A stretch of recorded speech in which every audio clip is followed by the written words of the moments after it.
Live TV, सच सबसे आगे। नमस्कार, आदाब। आप देख रहे हैं द लाइव टीवी। आपके साथ मैं मोहम्मद अफजल आलम।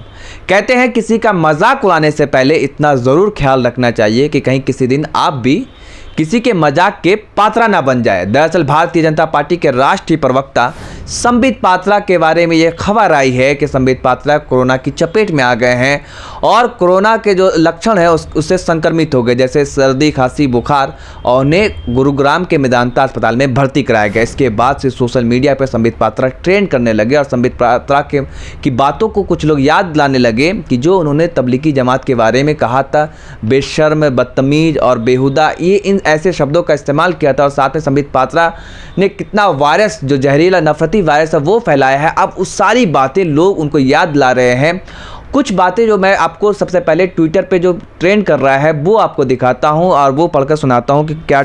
एक है तानिया पंडित, उन्होंने लिखा, कोरोना को कोरोना इस बार स्वास्थ्य लाभ प्रदान करे, डॉक्टर उनके मुंह की बवासीर भी ठीक करें।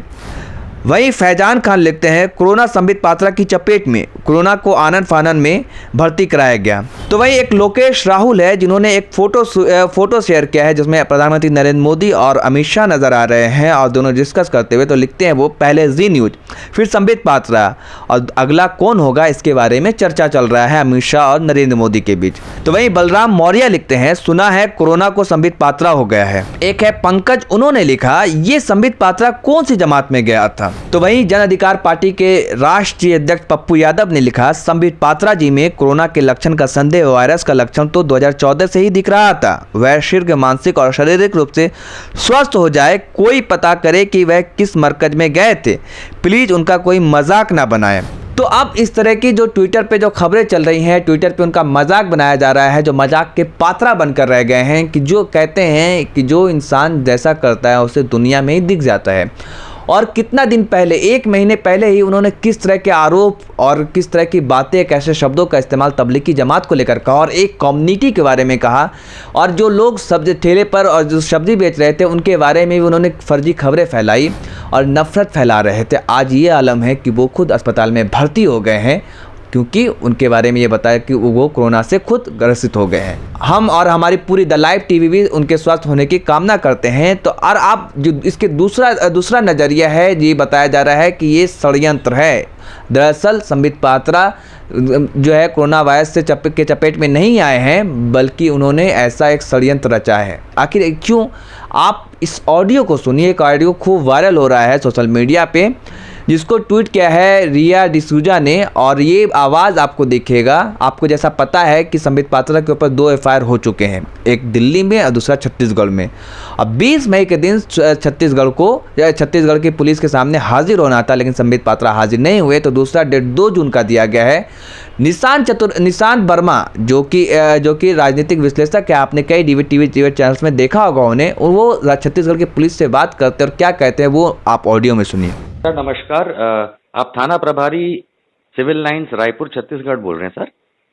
जी हाँ सर, मैं निशांत वर्मा बोल रहा हूँ, राजनीतिक विश्लेषक दिल्ली से। आपका आधा मिनट चाहिए था सर। बताएं। सर ऐसा था कि 12 मई को एक आपके थाने से समन्स निकले थे भारतीय जनता पार्टी के national spokesperson doctor Sambit Patra के लिए, जी, जिसमें 20 मई को उनको हाजिर रहने के लिए कहा गया था। सर क्या आप मुझे उसकी अपडेट बता सकते हैं कि क्या वो आए थे या आगे की क्या? नहीं आए थे। नहीं आए थे। अब नेक्स्ट 2 जून का डेट दिया गया। 2 जून का डेट आपने उनको दिया है, ऐसा है? ठीक है सर, शुक्रिया sir, thank you so much sir, thank you. तो सुना आपने ये ऑडियो, ये निशांत वर्मा है जो छत्तीसगढ़ की पुलिस से, रायपुर की पुलिस से बात कर रहे थे, और पुलिस ने अब 20 मई को हाजिर होना था संबित पात्रा को, जो उन पर FIR किया गया, वो हाजिर नहीं हुए। तो 2 जून को उनको फिर दोबारा डेट दिया गया है। तो कुछ लोग ये कह रहे हैं कि संबित पात्रा पुलिस से बचने के लिए ऐसी हरकत और ऐसी नाटक कर रहे हैं। तो वहीं एक्टिविस्ट और पत्रकार प्रशांत कनौजिया ने लिखा है उसके बारे में, सूत्रों से पता चला है कि छत्तीसगढ़ पुलिस के सामने 2 जून की पेशी से बचने के लिए संबित पात्रा ने कोरोना का ढोंग किया है। तो वहीं एक और है, पॉलिटिकल डी के नाम से ट्विटर हैंडल है, जिसने लिखा, ये सिर्फ और सिर्फ बकवास है, बल्कि संबित पात्रा पॉजिटिव नहीं है, कोरोना से पॉजिटिव नहीं है। उन्होंने ऐसा ड्रामा किया है ताकि वो पुलिस के से बच सके। तो ये बातें अब सामने आ रही है कि संबित पात्रा ने बचने के लिए ऐसे हरकत क्या है, ऐसा काम क्या है, क्योंकि उनको पुलिस ने उसको तलब किया है 2 जून को कि जिस तरह से उन्होंने राजीव गांधी के बारे में मजाक उड़ाया था और नफरती बातें कही थी। और संबित पात्रा के बारे में ये लोग कह रहे हैं कि अब 14 दिनों तक जब तक ये क्वारंटीन रहेंगे तब तक डिबेट में हिंदू मुस्लिम नहीं होगा और आराम से बातें होंगी, जहरीली बातें नहीं फैलाई जाएंगी जो जहरीला वायरस है। और तो वहीं कुछ लोग ये भी कह रहे हैं कि संबित पात्रा उम्मीद करते हैं कि जब वो वापस आएंगे तो वो एक कोरोना वायरस से तो लड़कर आए ही, साथ में दूसरे कोरोना वायरस से जंग जीत कर जरूर आए, साथ में वो ये भी करें कि वो नफरत का जो वायरस फैलाते हैं उसे भी छोड़ दे, उसे भी ना फैलाए।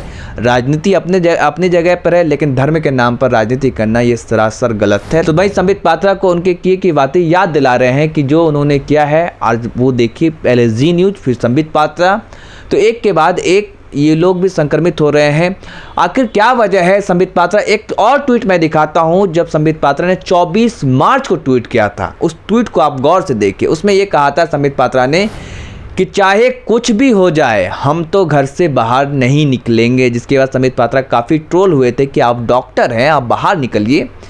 तो संबित पात्रा ने ये ट्वीट 24 मार्च को इसलिए किया था कि उस दिन से लॉकडाउन शुरू हुआ था, इसलिए संबित पात्रा ने कहा था सब घर के अंदर रहे।